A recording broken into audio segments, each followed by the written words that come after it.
Hi,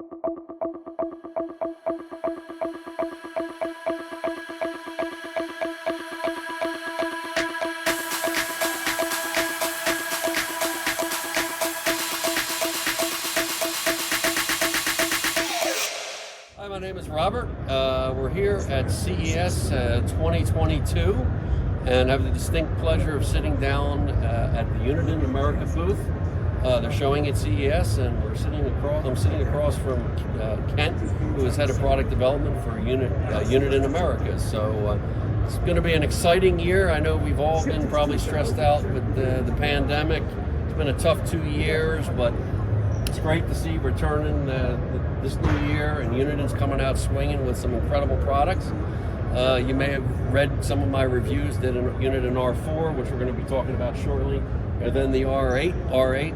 And if you read my review, you see I crowned it as the king of radar detectors, because I truly believe it's just a phenomenal piece. So at any rate, I'm going to turn it over to Kent and talk about Okay.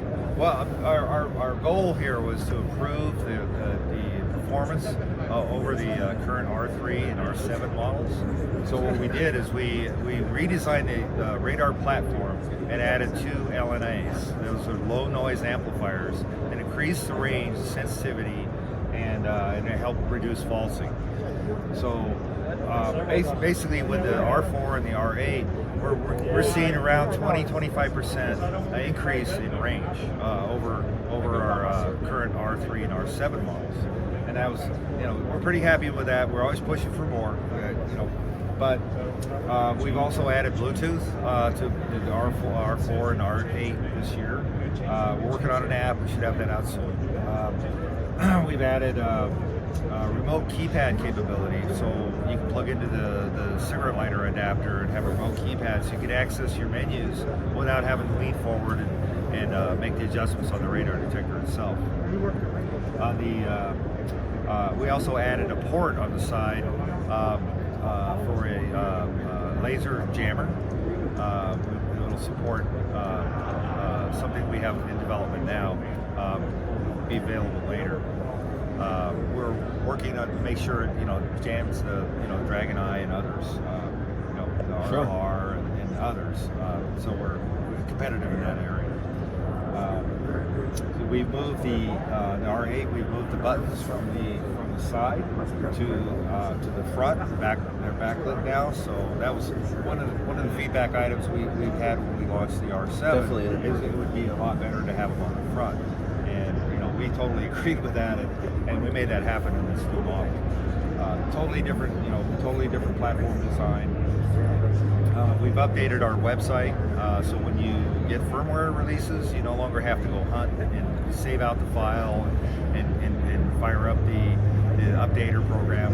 If you just turn on the updater program and plug in, it'll recognize the radar detector, and it'll automatically go out and look on our website at a certain location and pull down the latest version and very easily loaded. So painless and wonderful. So we've been working very, very diligently to improve what we have and move forward into 2022. And we love being here at the show. This year is attendance is down. Both in people showing and people attending. But the people that are here are great. We're having a really good time, and we're happy to be here. So have a happy New Year. And I'm not going to let you off the hook that quick. So I'd like to show, in the review I did, I only have some still pictures, but I'd like to show, maybe if you want to show in comparison, my take on this is this definitely looks like an upscale packaging, right? Yeah, thank you. So you can see where the top is flush. This has got a slope towards the front where the top buttons are, like we did this. More of a stealth design this year instead of the flat package. We had to increase the size slightly to get the buttons on the front. Right. But if you show the front view side by side, you can see it's not incredibly thicker. We were able to shave off and get those buttons moved to the front. Right, and I noticed, as you can see, the detector looks a little shorter, or not as long, pardon me, and it's shorter. If you can see the difference, I have some pictures here. and you know, just about almost the same height in the front. But you can see the port. You have a micro USB port here, right? And you'll provide the cable, I trust. Comes with the cable. Beautiful. Yes, it does. It's in the box. And then this is That's power. the power. So you got your RJ connection And we there. have the speaker output and the RJ12 for the laser jammer option. Right. So let's talk about the performance now. I've had this for quite some time, and you know, I've done some incredible driving with this thing. About 7,000 miles. I'm going to just put it here, and I can tell you that it just impresses me. One thing you didn't mention, I'll mention it here, is it's got GATSO RT3 and GATSO RT4. Now that's a Census product. I think we're seeing more. I mean, certainly MRCD and CT we're seeing, and Texas has a lot of them, right? Yeah. A lot of those Right next to our intersections. office, we've got MRCD. You know, that just blasts us.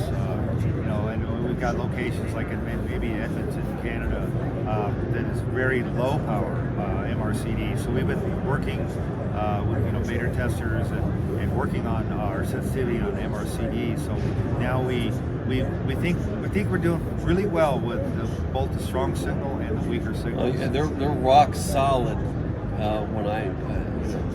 Very reliable and dependable, I think. Just terrific.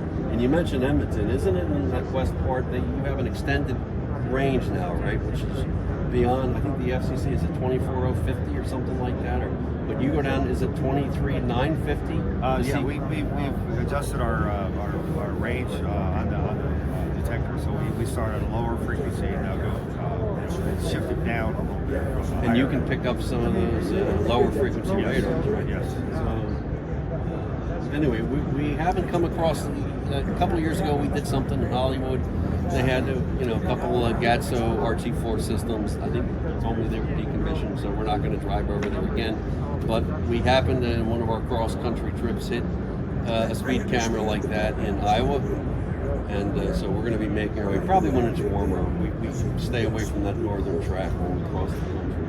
So I'm really looking forward to seeing how that goes. Sounds good. We tested laser a couple days ago, and I was especially pleased to see that I think you definitely picked up not only the sensitivity and closer up, because laser's harder to get when you're closer, obviously, but this detector can also identify. I think it's one of the first detectors, I think it is actually, that it actually identifies the manufacturer or the model. And we've tested it with the RLR, the Dragon Eye Compact, the Pro Laser 4, and the LTI SXP 3-speed. They're the four lasers that are pretty much the latest in this country. You correctly identified, so that's pretty cool. I mean, it's academic, but you get the frequencies in KA. It's pretty cool to know what you're getting. For the geek factor like myself, to like to know what's going on, and I suspect what you're learning on this is going to translate, as these talk together, these laser systems that you guys are working on. So, anyway, I wanted to briefly talk about, if you could describe this. You can see the other one is flush. You want to unplug that for a minute? And so now we see some two convex lenses here, right? One for the laser sensor and one for the radar horn. Can you describe what the value or purpose of these are, Ken? Well, with the convex lens, it actually helps the signal guide, the wave guide, detect signals, help guide the signal into the radar detector. It has improved, helped with the range. So. That's why it's there now. Yeah, something else that I love to see here is you've improved your sticky cup design, I think, substantially, Yes, right? yes. So, I think that was a little cumbersome, frankly, and the older one, but your newer ones that are going to be available, I think, in both detectors, right? Yeah, we basically standardized the mount. So That's the another newer mounts will work with all the older models. So you don't have to keep switching your mounts out every time you change your radar detector. Yeah, that's a nice pickup to have the same mount. What else can I say about this? Obviously the range is just impeccable. It's just mind-blowing.